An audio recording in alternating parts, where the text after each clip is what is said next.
Hi dear friends, this is your Kiran. Welcome back to Sports Dictator channel. IPL 2025లో sun rise హైదరాబాద్కి ఒక పండుగ లాంటి match రేపైతే రాబోతుంది. ఎందుకు ఈ వీడియో కంప్లీట్గా చూడండి, మీకు అర్థమవుతుంది. అండ్ అదేవిధంగా Hyderabad fans and Hyderabad captain కూడా చెప్పాడు ఈసారి 300 మా టార్గెట్ అని చెప్పి. ఫ్యాన్స్ కూడా అదే కోరుకుంటున్నారు. అసలైన మ్యాచ్ రేపే రాబోతుంది. ఎందుకనేది చూసే ముందైతే రేపటి మ్యాచ్ కోసం వెయిట్ చేసే ఫ్యాన్స్ అంతా orange army and IPL fans అంతా వీడియోని గట్టిగా ఒక లైక్ అయితే చేయండి అండ్ కామెంట్ చేయండి. రేపటి మ్యాచ్లో ఏ బ్యాట్స్మెన్ ఫైర్ అయితే చూడాలని మీకు ఉంది అనేది అయితే కామెంట్ చేయండి అండ్ సబ్స్క్రైబ్ చేసుకోండి. ప్రతి అప్డేట్ మన ఛానల్లో అయితే ఎస్ఆర్హెచ్ అండ్ ఐపీఎల్ అప్డేట్స్ మన ఛానల్లో అయితే ఉంటాయి. సో వీడియోలోకి వెళ్ళినట్లయితే సన్ రైజ్ హైదరాబాద్ క్రికెట్ను మార్చేసింది, కంప్లీట్గా మార్చేసింది. ఎంత స్పీడ్గా ఆడొచ్చు, ఎంత స్పీడ్గా రన్స్ కొట్టవచ్చు అనేది ఐపీఎల్లోనే కాదు ఇంటర్నేషనల్ మ్యాచెస్లో కూడా అదే రిఫ్లెక్ట్ అవుతుంది.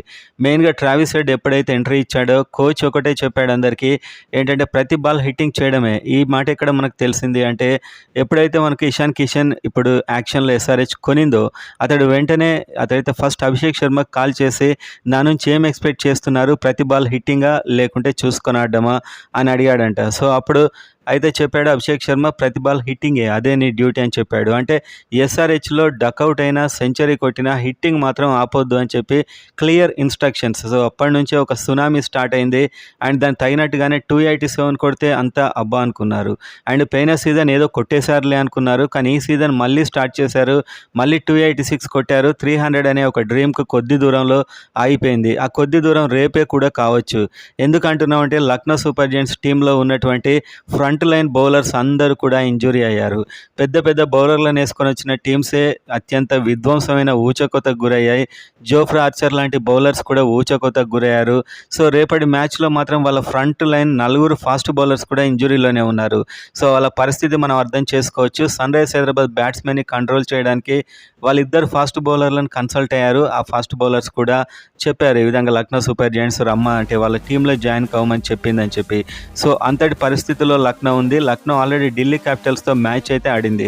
200 కొట్టినా కూడా ఢిల్లీ క్యాపిటల్స్ అయితే ఓడిపోయే స్టేజ్ నుంచి అశుతోష్ అద్భుతంగా ఆడి గెలిపించాడంటే కారణం లక్నో సూపర్ జెయింట్స్లో బౌలింగ్ సరిగా లేదు. వాళ్ళ ఫ్రంట్ లైన్ బౌలర్స్ అందరూ కూడా ఇంజురీస్తో ఉన్నారు. రాజస్థాన్ రాయల్స్ మీద జోఫ్రా ఆర్చర్ అండ్ అదేవిధంగా ఫజల్ ఫారూక్ లాంటి ఫ్రంట్ లైన్ బౌలర్స్నే చితక బాధేశారు. ఇప్పుడు లక్నో సూపర్ జెయింట్స్ చూస్తే వాళ్ళు శార్దుల్ ఠాకూర్ని మాత్రమే నమ్ముకోవాల్సిన పరిస్థితి అవుతుంది. ఓపెనింగ్ బౌలింగ్ వేస్తాడు, అంత పేస్ ఉండదు, కాస్త స్వింగ్ ఉంటుంది, కానీ ఆ స్వింగ్ అయితే హైదరాబాద్లో దొరకదు.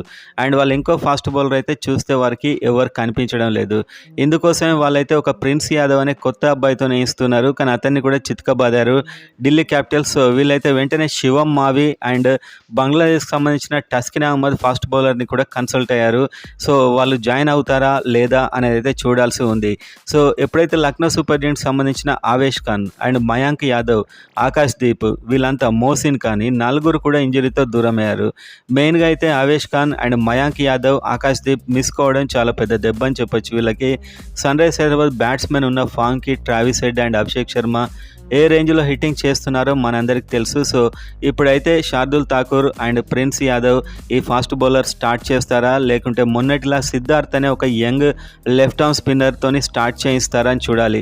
లెఫ్ట్ ఆర్మ్ స్పిన్నర్తోనైతే స్టార్ట్ చేయించరు, ఎందుకంటే ఉన్న లెఫ్ట్ హ్యాండ్ బ్యాట్స్మెన్ అతన్ని చితకబాతారు. ఇంకొక ప్లేయర్ దిగ్వేష్ రాతి అనే ఒక స్పిన్నర్ ఉన్నాడు. సో అతడు కూడా కొత్త స్పిన్నరే, గూగ్లీ వేస్తున్నాడు. ఆల్మోస్ట్ వరుణ్ చక్రవర్తిలా ఉంది అతని style. So googly leg spinner అన్నమాట. సో ఇతనితో స్టార్ట్ చేస్తారు. ఒకవైపు ఏమో శార్దుల్ ఠాకూర్ వేస్తారు, లేకపోతే ఇంకా ఎవరైనా తీసుకొస్తారు టస్కిన్ అహ్మద్ అండ్ శివం మావి.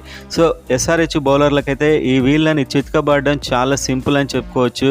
మనం ఎక్స్పెక్ట్ చేసిన విధానం ప్రకారం అయితే ఒక రవి బిష్నోయ్ తప్పించి ఒక్కడే సీనియర్ బౌలర్ అయితే ఉన్నాడు. సో అతని మీద sun rise Hyderabad batting lineup Travis Head అయినా, అభిషేక్ శర్మ అయినా, ఇషాన్ కిషన్ అయినా ఈ ముగ్గురు కూడా ఇప్పుడు ప్రత్యర్థి బౌలర్లకి 3 సింహ స్వప్నాల్లో కనిపిస్తూ ఉంటారు.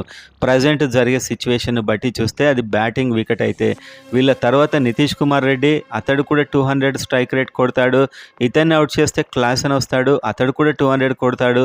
అండ్ ఆ తర్వాత అనికేత్ వర్మ మరొక క్లాసన్గా రెడీ చేస్తున్నారని చెప్పాం. సో అతడు హిట్టింగ్ ఎక్కడ తగ్గట్లేదు, ప్రతి బాల్ హిట్టింగే అతడిది.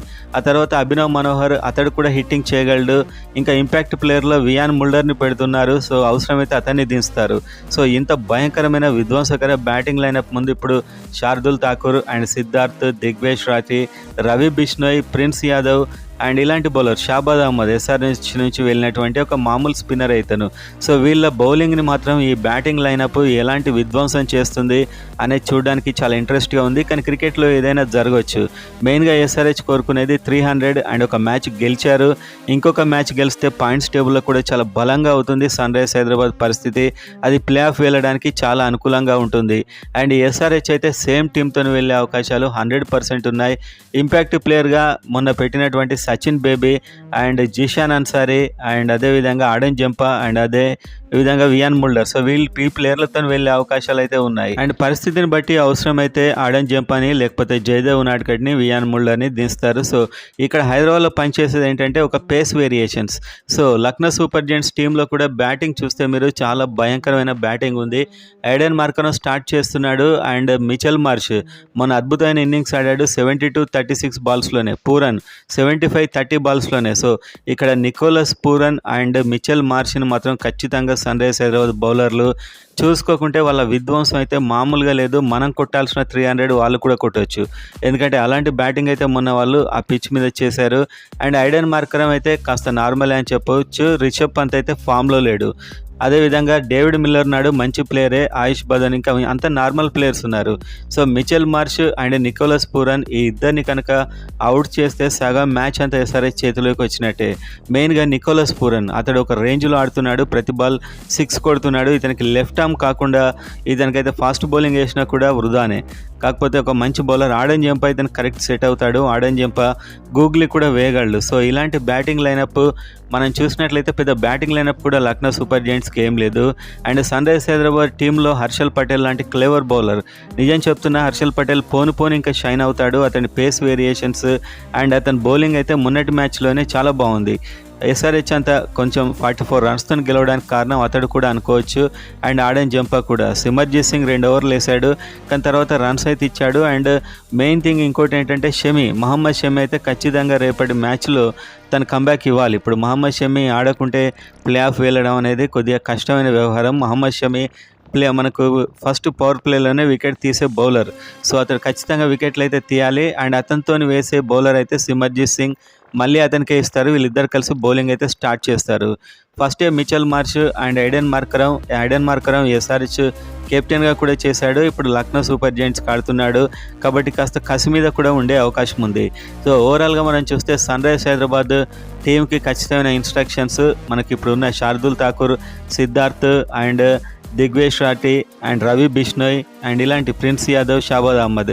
సో ఈ బౌలింగ్ లైనప్లో ఎక్స్పీరియన్స్ లేదు, పవర్ లేదు. సో ఇదే టైం 300 కొట్టాలంటే ఇలాంటి పరిస్థితుల్లోనే కొట్టాల్సి ఉంటుంది. మెయిన్గా ఇప్పుడు Travis Head and Abhishek Sharma batting వీళ్ళ బౌలింగ్లో చూడడానికైతే చాలా ఎక్సైటింగ్గా నేను వెయిట్ చేస్తున్నాను. ఎందుకంటే ఎవరు కూడా మంచి బౌలర్ అయితే లేరు. మనం చెప్పుకున్నట్టు ఆవేష్ ఖాన్, మయాంక్ యాదవ్, ఆకాశ్ దీప్ ఉంటే వాళ్ళు కనీసం 1-2 సర్ప్రైజ్ బాల్స్ అయినా వేస్తారు. ఒక వికెట్ పడే ఛాన్స్ ఉంది. కానీ ఇప్పుడు వికెట్ ఎబిలిటీ బౌలర్ అయితే కనిపించడం లేదు. అండ్ వాళ్ళ బ్యాటింగ్ లైనప్లో కూడా ఇద్దరే కనిపిస్తున్నారు. రిషబ్ పంత్ అయితే నాకు అంత పెద్ద ఎఫెక్టివ్ అనిపించట్లేదు. చూద్దాం అతడు ఎలా ఆడతాడో. 27 కోట్లు పెట్టారు కానీ డక్అవుట్ అయ్యాడు. సో ఓవరాల్గా సన్ రైజ్ హైదరాబాద్ మాత్రం రేపటి మ్యాచ్లో 300 అరౌండ్ కొట్టడానికి చాలా మంచి ఛాన్స్ ఉందని చెప్పొచ్చు. బ్యాటింగ్ లైనప్ కూడా సూపర్ డెప్త్ మెయింటైన్ చేస్తున్నాడు కోచ్. అభినవ్ మనోహర్ని 7వ స్థానంలో పెట్టి వియాన్ ముల్లర్ని ఇంపాక్ట్ ప్లేయర్ పెట్టాడంటే మీరు అర్థం చేసుకోవచ్చు. ప్యాట్ కమిన్స్ కూడా హిట్టింగ్ చేయగలడు. ఆల్మోస్ట్ 10 మంది బ్యాట్స్మెన్ని మెయింటైన్ చేస్తున్నాడు కోచ్. ఇది నిజంగా ఒక మాస్టర్ మైండ్ అని చెప్పొచ్చు. ఈ టీమ్ సెలెక్షన్ చూసేప్పుడు నేను ఖచ్చితంగా ఆశ్చర్యపోయాను. ఎందుకంటే అనికేత్ వర్మ నేను కూడా ఎక్స్పెక్ట్ చేశాను. కానీ ఇక్కడ వీళ్ళైతే సిమర్జీత్ని తీసుకోవడం అండ్ దీన్ని బట్టి ఏం అర్థం చేసుకోవచ్చు అంటే టాలెంట్ ఉంటే తీసుకొస్తున్నాడు కోచ్. అక్కడ పెద్ద ప్లేయర్ చిన్న ప్లేయర్ ఏం లేదు. రాహుల్ చహార్నే పక్కన పడేశాడు. జిషాన్ అన్సార్ని కూడా పెట్టాడు ఇంపాక్ట్ ప్లేయర్గా. కానీ రాహుల్ చహార్ని పెట్టలేదు. ఎందుకంటే ప్రాక్టీస్లో కూడా రాహుల్ చహార్ అంతగా ఎఫెక్టివ్ చూపించలేదు. సో రేపటి మ్యాచ్లో మాత్రం 300 అయ్యే అవకాశాలు అయితే ఉన్నాయి. ఇంకో అప్డేట్తో నేను మళ్ళీ కలుస్తాను. ఎల్ఎస్జీ ఏమైనా ప్లాన్స్ వేస్తుందా మరి చూద్దాం.